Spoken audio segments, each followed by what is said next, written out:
Hi everybody, I hope you are doing well. Today we'll talk about how to fix or how to solve the problem of Alight motion. We click on settings, then we click on apps, default apps, app settings. Here you will search about Alight motion, then we click on first stop and we click OK. Here you will enter to storage, then we click on clear cache,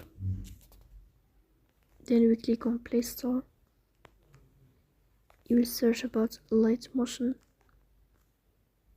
Here, if you find updates, then you will update your app in this plus sign. So that's all. Don't forget to support us by like and subscribe.